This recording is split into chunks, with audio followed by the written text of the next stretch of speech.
Good evening everyone. जो भी session के साथ जुड़ जाता है एक बार सबसे पहले बता देंगे regarding voice and the screen, whether voice and screen both are clearly visible and Audible.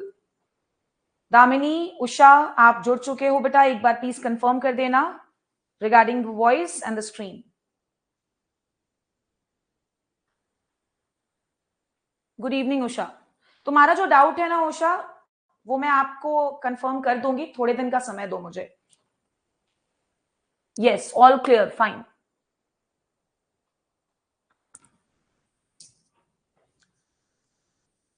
आवाज और स्क्रीन दोनों क्लियरली विजिबल और ऑडिबल है ना? हाँ उषा, मैं आप ही से बोल रही थी कि आपका जो डाउट है that I will clear it out, don't worry. और तुमने जो कल आंसर दिया था एग्रीकल्चर की क्लास में, दैट वाज एब्सोल्युटली करेक्ट। चलिए सेशन की शुरुआत करेंगे। जैसा कि मैंने कहा था कि आज की जो क्लास होगी that will be based on forestry. अब थोड़ा सा इंट्रोडक्शन जरूर सुन लीजिएगा, वो इसीलिए क्योंकि बच्चों को लगता है कि मैम हमेशा क्यों बेसिक से शुरू करती हूं। तो भाई मैं ये तो नहीं सोच सकती ना कि हर बच्चा फॉरेस्ट्री पर पीएचडी किया हुआ है या हर बच्चा एग्रीकल्चर में पीएचडी किया हुआ है। अगर हम यही सोच करके पढ़ाने लगे तो पहली बात हमारी जरूरत ही नहीं है, और फिर उस केस में आपको चीजें समझ में नहीं आएंगी। तो yes, today is the first class and it is going to be the very basic class, जिसमें हम करीबन करीबन 30 अलग अलग टर्मिनोलॉजीज को समझेंगे which is related to forestry. 30 अलग अलग टर्मिनोलॉजीज को समझेंगे। यही मेरा तरीका है, जो मुझसे पढ़ चुके हैं या पढ़ रहे हैं वो जानते हैं कि I always start from the basic, so that एक ऐसा बच्चा जो इंजीनियरिंग बैकग्राउंड से है भी आप में से बहुत लोग, उन्हें भी चीजें समझ में आए। तो शुरुआत करने जा रही हूं मैं demo class 1 of forestry and this is specifically for ACF and forest ranger Chhattisgarh public service commission examination. शुरुआत करेंगे, आप भी लिख लीजिएगा, बिकॉज ऐसे जनरली कोई शुरू करता नहीं है, वो डायरेक्टली आ जाते हैं हाईफाई टॉपिक्स पर, पैराबोलॉइड एंड नेलॉइड एंड क्यूबॉइड और दुनिया भर के हाईफाई टर्म्स। पहले ये तो समझ लो भाई, तब जाना ना उतनी दूर तक, वहां तक तो जाना ही पड़ेगा। सबसे पहला term and that is dendrology. I know it is a very easy term, शायद आपको पेपर में देखने को भी ना मिले या फिर मिल भी जाए। उससे क्या है भाई, हमारे कंसेप्ट स्ट्रांग होने चाहिए।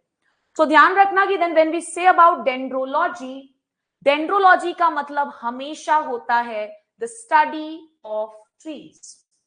ट्रीज के साइंटिफिक स्टडी को हम क्या कह देते हैं? डेंड्रोलॉजी। और इससे ज्यादा आपको इसमें नहीं पढ़ना है फिलहाल, बस इतना याद रखिए, study of trees is known as what? Dendrology. Dendrology के ही अंदर कहीं ना कहीं एक और शब्द आता है जो कि हमारे आज के क्लास का दूसरा टर्म है, एंड दैट इज जाइलोलॉजी। बहुत ध्यान से सुनना, because ACF and forest ranger में केवल एग्रीकल्चर, केवल फॉरेस्ट्री नहीं है, आपको बायोलॉजी भी अटेम्प्ट करना है, आपको केमिस्ट्री भी अटेम्प्ट करना है। तो ये जो टॉपिक्स आप पढ़ रहे हो, देखना कैसे रिलेट हो जाता है बायोलॉजी से भी, एग्रीकल्चर से भी। तो दूसरा टर्म है दैट इज जाइलोलॉजी।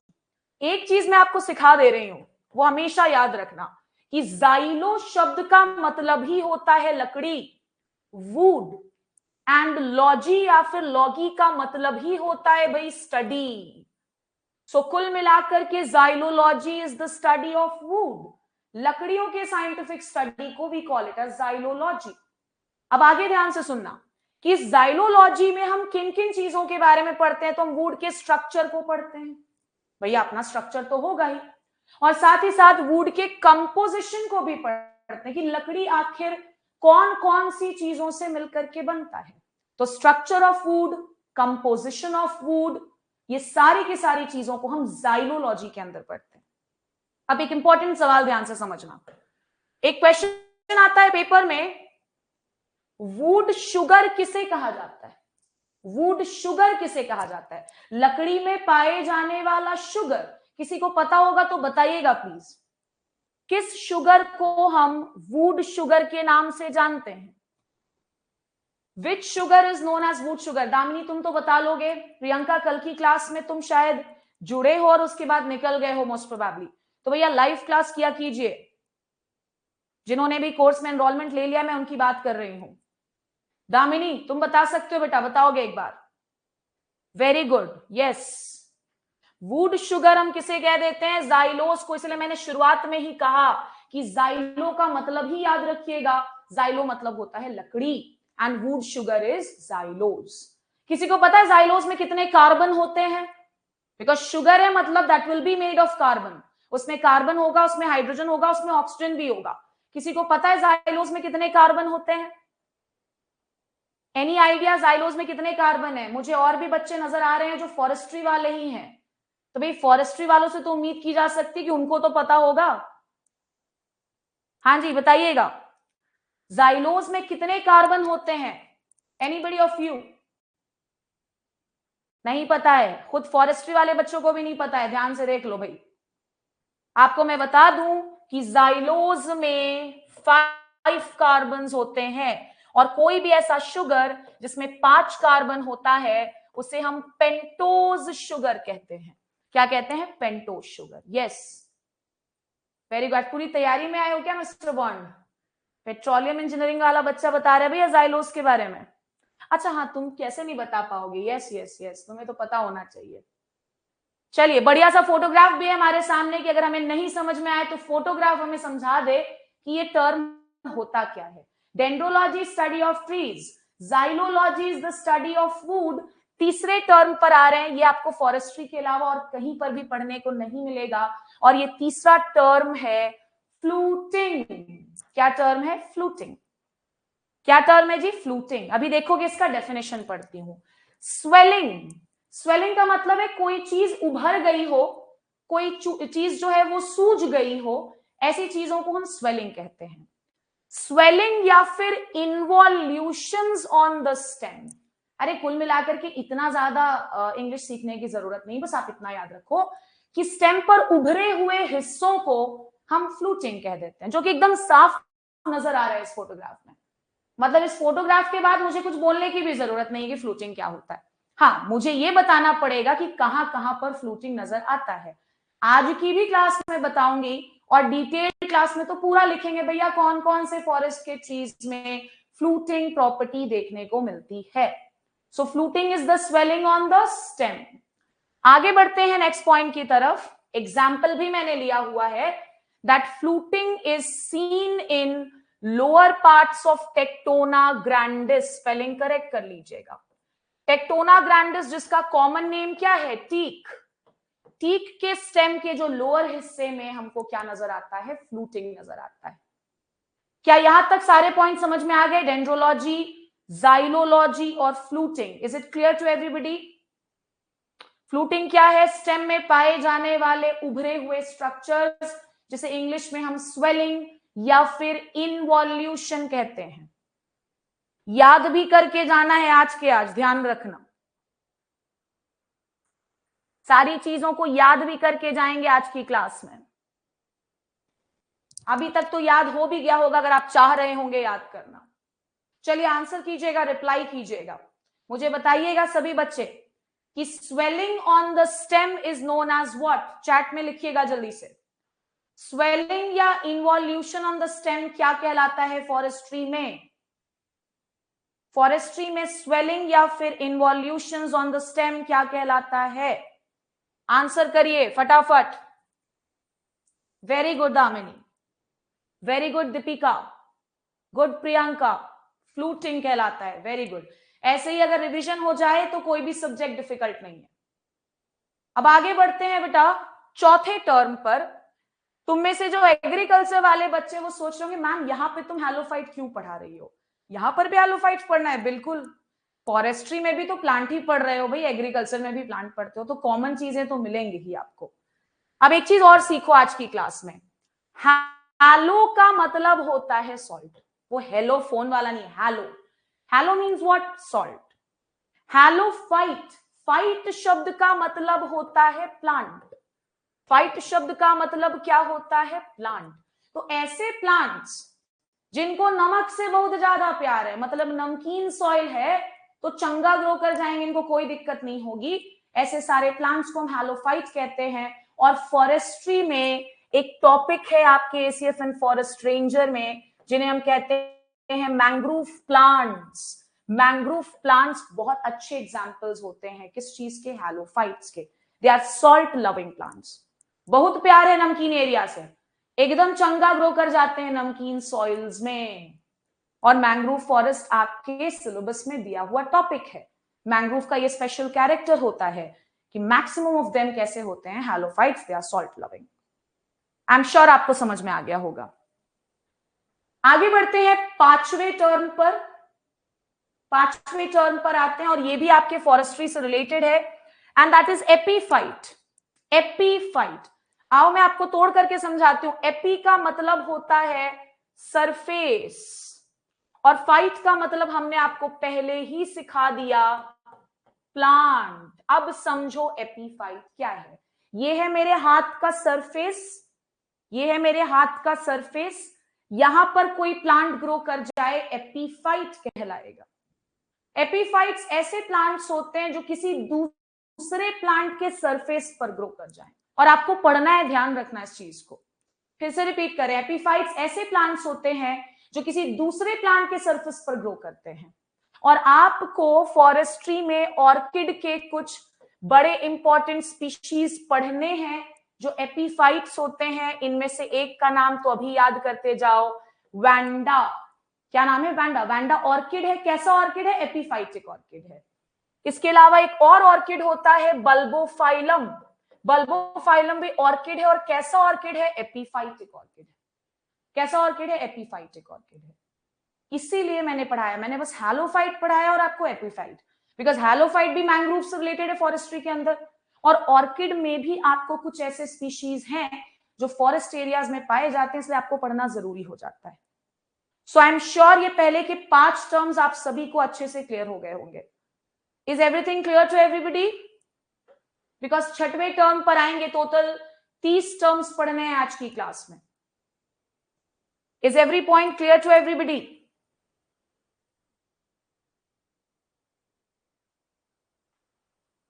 हाँ जी, जल्दी बताएंगे।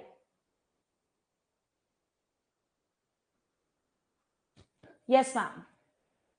कितना नया सब्जेक्ट सीख रहे हो, यू शुड एंजॉय रीडिंग। अरे वही एग्रीकल्चर पढ़ रहे होते तो थोड़ा बोर मार देता, कितना कितना पढ़ोगी, ये तो कुछ नया पढ़ने को मिल रहा है, you should enjoy. So next topic पर आ जाते हैं, that is autumn tint. Autumn tint, तुमको एक एग्जाम्पल देती हूँ। अभी एग्जाम का डेट अगर आ जाए तो चेहरे का रंग उड़ जाता है, रंग उड़ जाता है, रंग चेंज हो जाता है। उसी तरह से ऑटम टिंट भी एक कॉन्सेप्ट है। आइए पढ़ते हैं क्या लिखा है।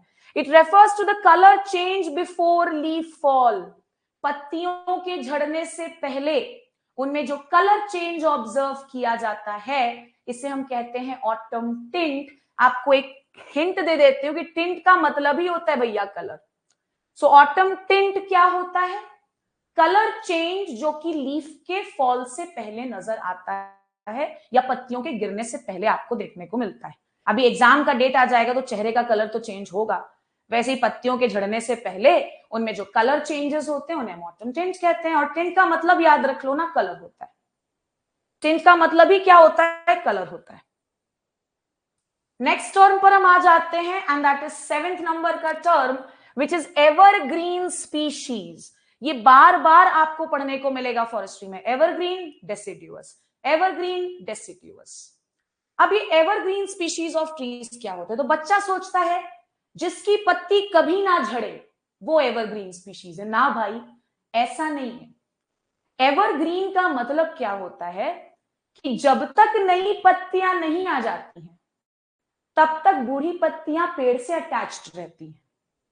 नई पत्तियों के आने के बाद पुरानी पत्तियां झड़ती हैं, तो तुम्हें कुल मिला के लगता अरे इस पेड़ का तो पत्ती गिरा ही नहीं। अरे गिरता है, लेकिन कैसे गिरता है वो मैंने आपको समझाया। जब तक नई पत्तियां नहीं आ जाएंगी तब तक पुरानी पत्तियां झड़ती ही नहीं, इसलिए आपको ऐसा लगता है अरे पत्ती गिरा ही नहीं। ऐसे स्पीशीज को हम एवरग्रीन स्पीशीज बोलते हैं। Old leaves persist until the new leaves appear। जब तक नई पत्तियां नहीं आएंगी पुरानी पत्तियां बने रहेंगी, और नई पत्ती आ गया तब ये झड़ गया। तो कुल मिलाकर के आपको पेड़ नजर आता रहता है कि पत्ती तो है, पत्ती तो झड़ा ही नहीं। समझ में आया आप सभी को एवरग्रीन स्पीशीज का मतलब? हाँ जी, एवरग्रीन स्पीशीज का मतलब क्या क्लियर है सभी को?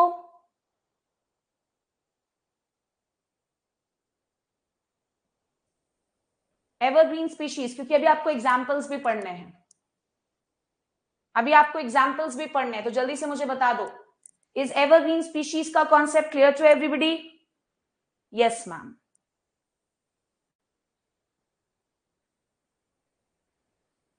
चलिए आगे बढ़ते हैं ना, एग्जाम्पल्स पढ़ते हैं। सबसे पहला ट्री जो कि एवरग्रीन स्पीशीज के अंदर रखा जाता है, that is abies pindrow. Next is cedrus deodara, जिसका कॉमन नेम होता है दियोदर। Next is hopea parviflora. जी हाँ, फॉरेस्ट्री में इतना आपको पढ़ना पड़ेगा, पूरा नाम वगैरह सब पढ़ना पड़ेगा। Next is cupressus torulosa. Deepika तुम कुछ बोल नहीं रहे हो बेटा, दीपिका कचलाम, क्लियर है ना यहां तक? जाके एग्रीकल्चर की सारी क्लासेस को पहले कंप्लीट कर लेना जो हो चुकी हैं। क्यूप्रेसा स्टोर्युलोसा, तो ये सारे के सारे एवरग्रीन स्पीशीज होते हैं।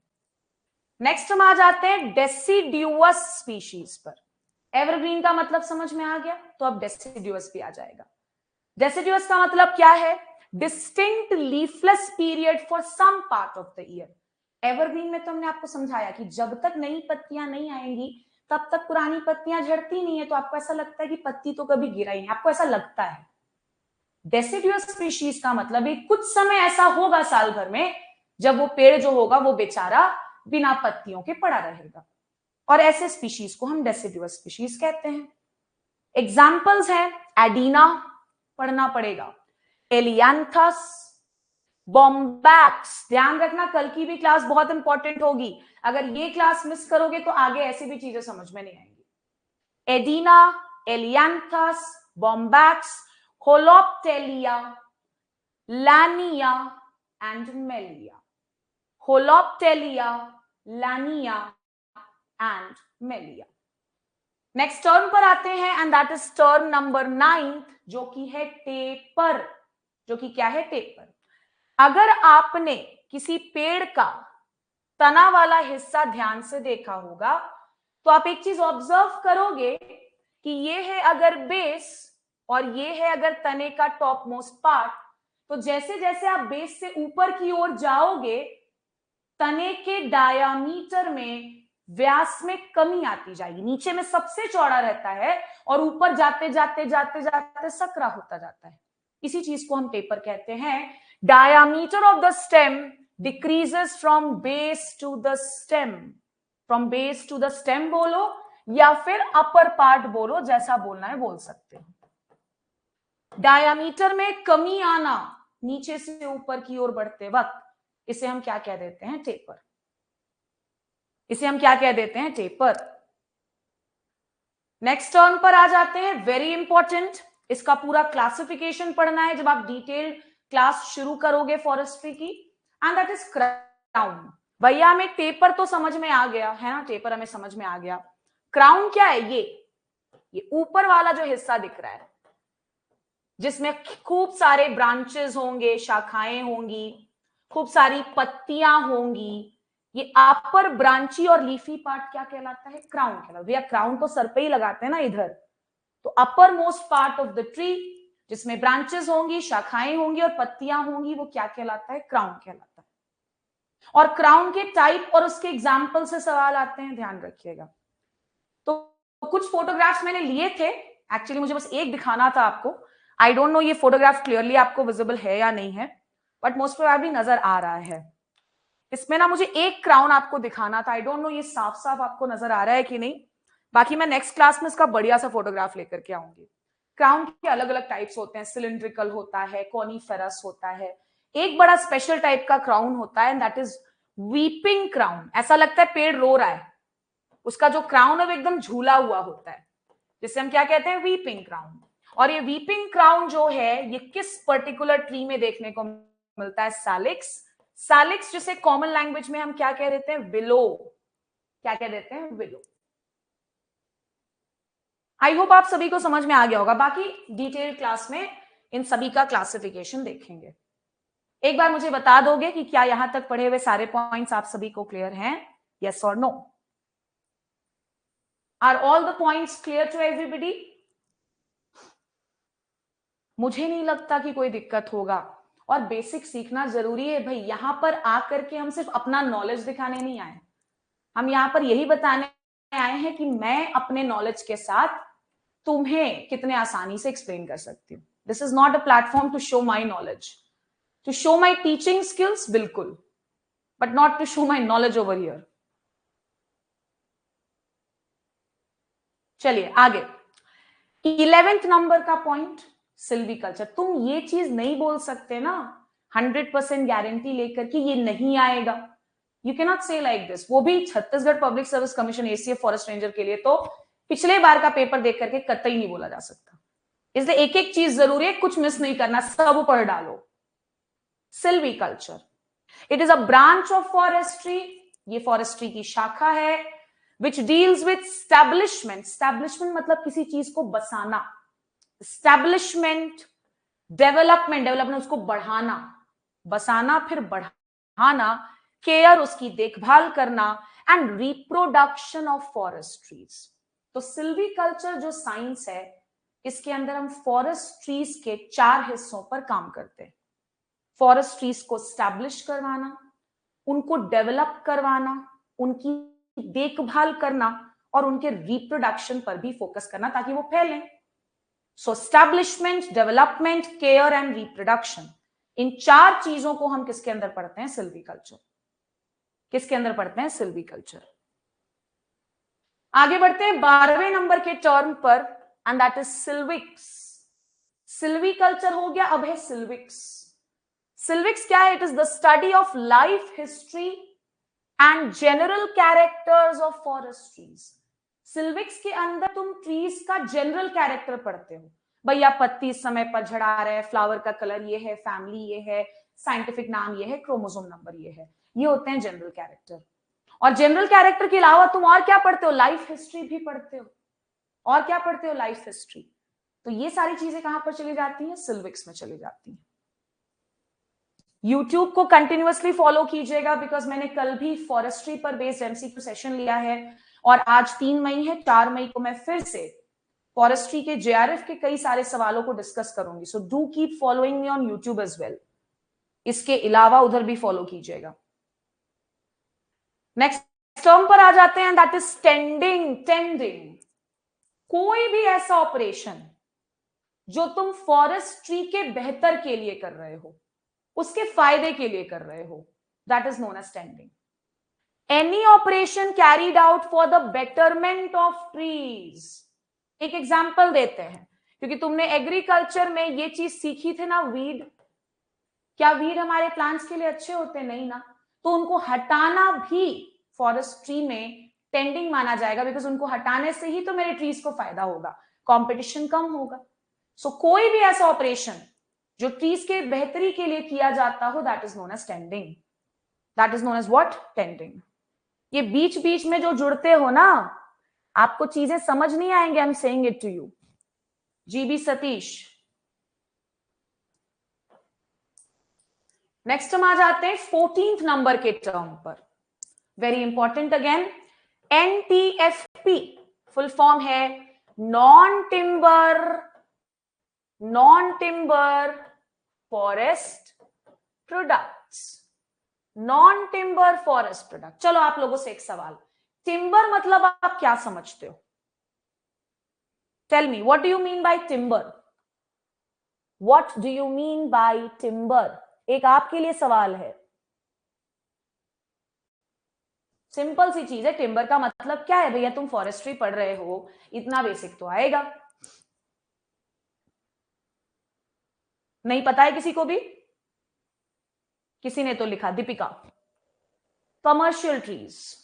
कमर्शियल ट्री मतलब थोड़ा सा स्पेसिफाई करोगी? तुम फॉरेस्ट्री वाली हो दीपिका?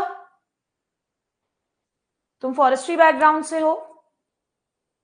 लॉग ऑफ वुड, इतना हाई फाई क्यों बोलते हो तुम लोग? लॉग वगैरह सब यूज करने लगे अभी तुम। No ma'am. किस ब्रांच से हैं दीपिका आप? अरे टिम्बर मतलब कोई भी ऐसा लकड़ी जो कमर्शियल यूज में यूज होता है, या जो कमर्शियल लेवल पर यूज किया जा सकता है। लकड़ी लकड़ी लकड़ी, दैट्स इट। नॉन टिम्बर मतलब कोई भी ऐसा प्रोडक्ट जो लकड़ी के अलावा फॉरेस्ट से मिलता हो, जैसे कि हनी मिल जाता हो, जैसे कि वैक्स मिलता हो, जैसे कि लाख मिलता है, लाख की चूड़ी मैंने डिस्कस भी किया था। तेंदू की पत्तियां, लकड़ी के अलावा ये प्रोडक्ट्स मिलते हैं आपको फॉरेस्ट से, इसलिए they are known as non timber forest product. हाँ हाँ, समझ में आ गया ना। Tendu leaf is also NTFP, honey, lac सब इसी में आ जाता है। रेजिन्स, डिफरेंस पढ़ना भी है हम लोगों को फॉरेस्ट प्रोडक्ट में, रेजिन्स। चलो आगे बढ़ते हैं, 15वां टर्म पर आते हैं, and that is MPT। MPT stands for what? Multipurpose tree. Multipurpose tree, ये तो खुद ही बता रहा है, मेरा एक पर्पस नहीं, मैं मल्टीपर्पस हूं, मतलब मेरे बहुत सारे यूजेस हैं। तो ऐसे ट्रीज जिनके कई सारे यूजेस हैं, इनसे टिम्बर भी मिल जाता है, इनसे फ्यूल के लिए लकड़ियां भी मिल जाती हैं, इनसे चारे के लिए पत्तियां भी मिल जाती हो। ऐसे सारे ट्रीज को हम एमपीटीज कहते हैं, जिसका लंबा लिस्ट है, पढ़ोगे डिटेल क्लास में कौन कौन एमपीटी होता है। Multipurpose tree. Next 16th number के टर्म पर आते हैं, दैट इज फेनोलॉजी। आज ही मैं पेपर देख रही थी, मोस्ट प्रोबेबली कल मैं यूट्यूब पर वो सेशन लूंगी जिसमें जेआरएफ के फॉरेस्ट्री के प्रीवियस ईयर क्वेश्चन पेपर्स को मैंने डिस्कस किया है, उसे भी जरूर देख लीजिएगा। और उसी पर्टिकुलर क्वेश्चन पेपर में ये भी सवाल था, फेनोलॉजी क्या है? It is the study of periodic events of the life cycle of plant. किसी भी ट्री में कुछ ऐसे प्रोसेसेस होते हैं जो समय पर होते हैं, मतलब जो एक निश्चित समय पर ही होंगे, चाहे वो फ्लावर का आना हो, चाहे वो लीफ फॉल हो। तो ये जो पीरियोडिक इवेंट्स की स्टडी होती है, that is known as phenology. उसे हम क्या कह देते हैं? फिनोलॉजी। यहां तक सारी चीजें समझ में आ गई ना? एक बार जल्दी से कंफर्म करो, बहुत सारे टर्म्स है, अभी 30 टर्म है मैंने कहा था, एक बार जल्दी से बता दीजिएगा एवरीबडी। सारे पॉइंट्स क्लियर हैं आप सभी को?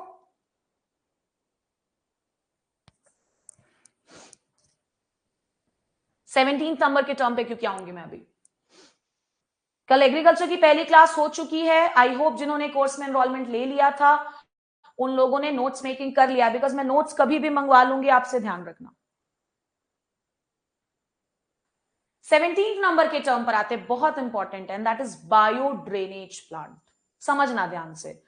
ड्रेनेज का मतलब है कहीं पर अगर पानी भर गया हो तो उस पानी को बाहर निकालना ड्रेनेज होता है। बायो ड्रेनेज प्लांट का मतलब है अगर कहीं पर पानी भर रखा है और तुमने बिना किसी इक्विपमेंट के, बिना किसी इंस्ट्रूमेंट के, पेड़ों की मदद से, जी हां, पेड़ों की मदद से वो एक्स्ट्रा पानी को बाहर निकलवा लिया, ऐसा कैसे संभव है? अरे कुछ ऐसे भी ट्रीज होते हैं जो कि बहुत ज्यादा मात्रा में पानी को यूज करते हैं, बस लगाने की देरी है इनको वाटर लॉग्ड एरियाज में, जलमग्न स्थिति में ये पूरा का पूरा पानी पी जाएंगे, और ऐसे प्लांट्स को हम बायो ड्रेनेज प्लांट्स बोलते हैं, और ऐसे प्लांट्स को ही हम बायो ड्रेनेज प्लांट्स बोलते हैं।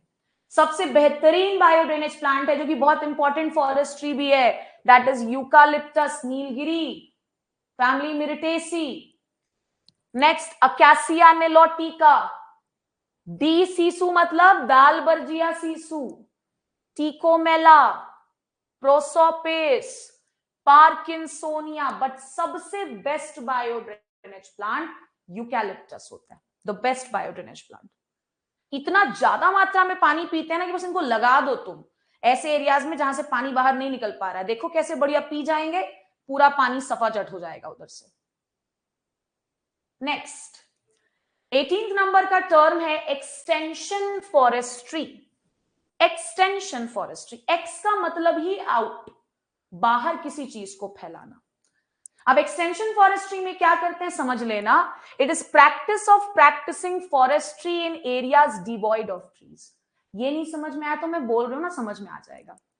कोई भी ऐसा इलाका जहां पर आज से पहले पेड़ नहीं लगाए जाते थे, वहां तुम लगा रहे हो एक्सटेंशन फॉरेस्ट्री, वहां तुमने लगाना चालू कर दिया एक्सटेंशन फॉरेस्ट्री। बताओ मुझे समझ में आया कि नहीं आया एक्सटेंशन फॉरेस्ट्री? ऐसा कोई भी एरिया जहां पर आज से पहले पेड़ पौधों का नामो निशान नहीं था, पेड़ लगाए नहीं जाते थे, वहां पर तुमने लगाना चालू कर दिया एक्सटेंशन फॉरेस्ट्री। एक्सटेंशन का मतलब ही है बाहर ले जाना, ऐसी जगहों पर जहां पर वो चीज पहले अवेलेबल नहीं थी। नेक्स्ट 19वां नंबर का term recreational forestry. Recreational forestry समझना ध्यान से। रिक्रिएशन का मतलब ही है कोई ऐसी चीज जो आंखों को सुख दे, जो मन को सुकून दे। अब आपने ऐसे पेड़ लगा लिए हैं फॉर एग्जाम्पल कहीं पर जहां बड़े सुंदर सुंदर फ्लावर्स निकल के आ रहे हैं, तो देख करके भी बड़ा अच्छा लगता है, हा हा हा कितना सुंदर फूल है। इसी को रिक्रिएशनल फॉरेस्ट्री कहते हैं, जैसे हम एस्थेटिक फॉरेस्ट्री भी कहते हैं। It is practice of forestry with objective of raising flowering trees to create scenic value. बढ़िया हुआ एनवायरमेंट भी सुंदर दिखता है और लोगों को भी देखने में मजा आता है, क्या बढ़िया फ्लावर है, कितना सुंदर कलर है, देख करके मन शांत हो जा रहा है। इस उद्देश्य के तहत जो फॉरेस्ट्री प्रैक्टिस की जाती है that is known as recreational forestry या फिर एस्थेटिक फॉरेस्ट्री।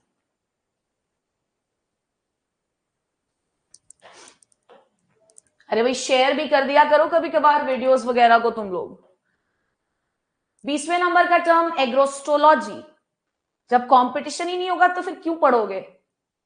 एग्रोस्टोलॉजी ये जानना जरूरी, एकदम सिंपल सी चीज है। Dendrology study of trees, xylology study of wood, agrostology is the study of grasses. ये तुम पढ़ते हो ना एग्रो फॉरेस्ट्री के अंदर, silvi pastoral, agri silvi pastoral, ये सारे सिस्टम्स पढ़ोगे तो वहां पर बार बार ये सारे शब्द आएंगे, इसलिए बेहतर है कि पहली क्लास में क्लियर कर लें। और आप में से कुछ बच्चे जुड़े रहते हैं लाइव सेशन के साथ, मैं देख रही हूं, मैं नाम भी पढ़ सकती हूँ but I am not going to read the names. आप रिस्पॉन्ड ही नहीं करते हो बेटा, तो फिर क्या फायदा है? Just go and watch the recorded session then in that case, if you are not ready to interact. 21वें टर्म पर आते हैं फेलिंग। फेलिंग मतलब ट्रीज को काट देना। भाई तो काटना तो ट्रीज को पड़ेगा ना, तुम उसको लकड़ी के लिए ग्रो कर रहे हो तो क्या ऐसे बिना काटे काटे थोड़ी ना तुमको सारी चीजें मिल जाएंगी। So cutting of trees is known as what? Felling. Trees को काट देना जब उसकी इकोनॉमिक वैल्यू तक वो पहुंच चुका रहा हो तो इसे हम क्या कह देते हैं? फेलिंग। फिर फेलिंग के दुनिया भर के प्रकार हैं, वो बात की बात है भैया। बोल, बोल टेपर समझ में आया था ना? टेपर में स्टेम जैसे जैसे ऊपर जाता था उसके डायमीटर में कमी आती थी।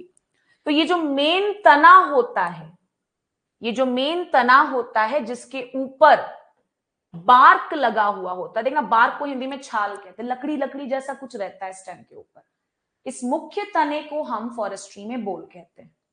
The main stem of the tree covered with bark, वो लकड़ी लकड़ी जैसा नहीं होता, एकदम rough, that is known as bark. 23वां term high forest. IBPS AFO का एक पेपर होता है बैंकिंग सेक्टर में जहां पर फॉरेस्ट्री पूछा जाता है, वहां पर भी इसके डेफिनेशंस पूछे गए। अब समझ लेना, खास करके वो बच्चे जो नॉन एग्रीकल्चर वाले हैं या नॉन बायोलॉजी वाले हैं, जब हम प्लांट की बात करते हैं ना, प्लांट या ट्रीज की बात करो, तो इनका मल्टीप्लीकेशन आप इनके बीज से भी कर सकते हो। और इनके अंदर एक बहुत बढ़िया शक्ति है कि बीज के अलावा इनके बाकी हिस्सों को भी तुम यूज कर सकते हो मल्टीप्लाई करने के लिए। और सीड के अलावा बाकी सारे हिस्से वेजिटेटिव पार्ट हो जाते हैं प्लांट्स के। कौन से पार्ट हो जाते हैं? Vegetative part. दीपिका, उषा और बाकी जितने भी लोग नॉन इंजीनियरिंग वाले हैं या फिर नॉन बायोलॉजी वाले हैं, प्लीज आप लोग ध्यान से सुनना। तो हाई फॉरेस्ट ऐसे फॉरेस्ट हैं जिनका रीजेनरेशन हमने सीड से करवाया, और इसका जस्ट उल्टा होता है low forest. Forest regenerated from the vegetative means like coppice. Simple language में बताऊं, हाई फॉरेस्ट सीड से बनेगा, लो फॉरेस्ट ट्रीज के वेजिटेटिव पार्ट से बनाया जाता है। और ऐसा एक कॉन्सेप्ट है जिसे हम कहते हैं कोपाइस। मैंने अभी कोपाइसिंग और पोलार्डिंग नहीं लिया है, मोस्ट प्रोबेबली मैं वो कल की क्लास में लूंगी। अच्छा, कुल मिला के डिफरेंस समझ में आया है कि नहीं आया? सीड से कर रहे हो हाई फॉरेस्ट, वेजिटेटिव पार्ट से करो लो फॉरेस्ट, ऐसे याद रखो फिलहाल। भाई अगर हम बुक को आकर के इधर पढ़ाने लगे तो फिर तुम बुक ही खरीद करके पढ़ लो ना, तो फिर ये सब मेहनत करने की जरूरत ही क्या है? बुक खरीद के पढ़ लो।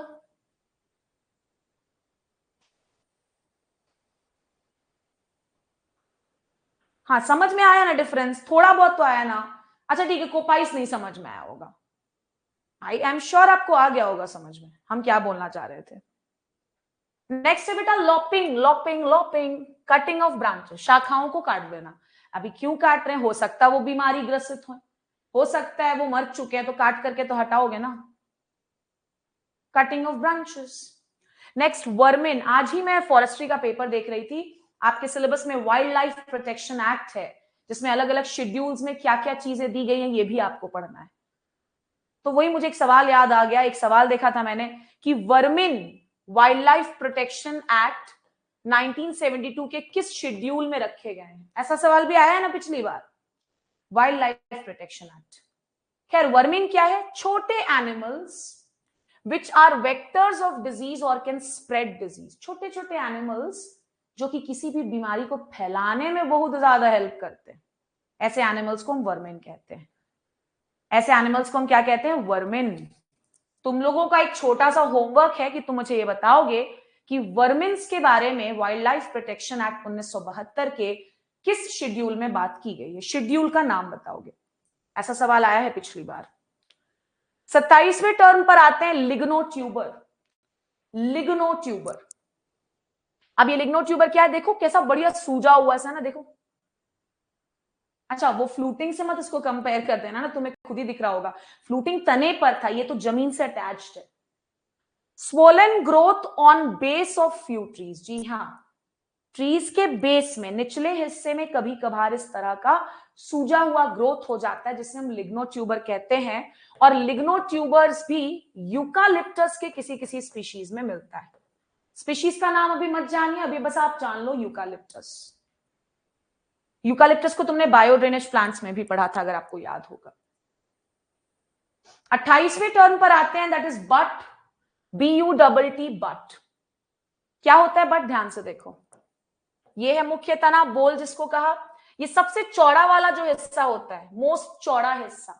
सबसे चौड़ा कहां पर रहेगा? स्टेम, बेस में ही तो रहेगा ना, ऊपर जाते जाते तो गिर जाता है उसका value. The base and widest part of the tree stem, सबसे निचला सबसे चौड़ा हिस्सा होगा, उसी को हम क्या बोल देते हैं? बट कहते हैं। Next 29th term and that is D&D design.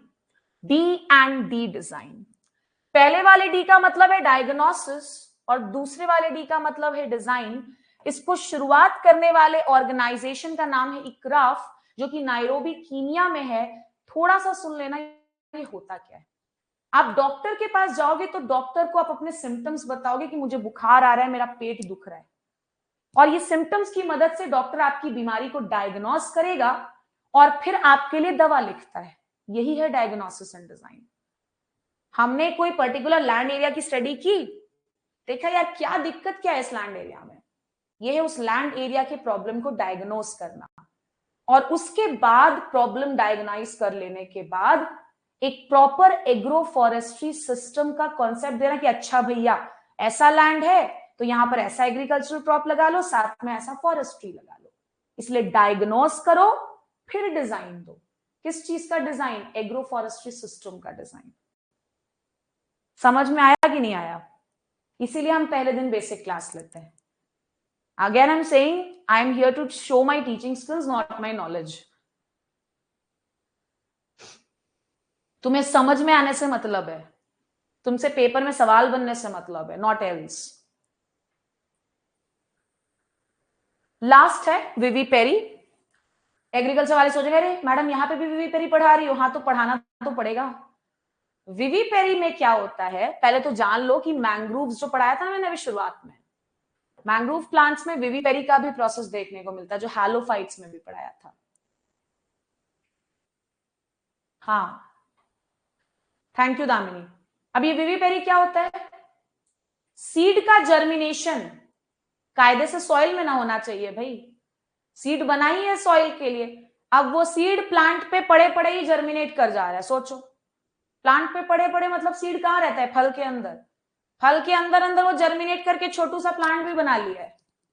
इस मैकेनिज्म को हम विवी पेरी कहते हैं।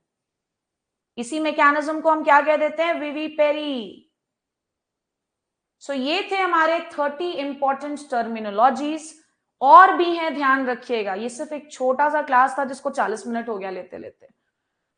So this was the first demo class of forestry. पहली डेमो क्लास उनके लिए जिनको आज डेमो लेना है, और जो कोर्स में एनरोल हो चुके हैं उनके लिए this is the first class. तो नोट्स मेकिंग प्रॉपरली कीजिएगा चीजों का।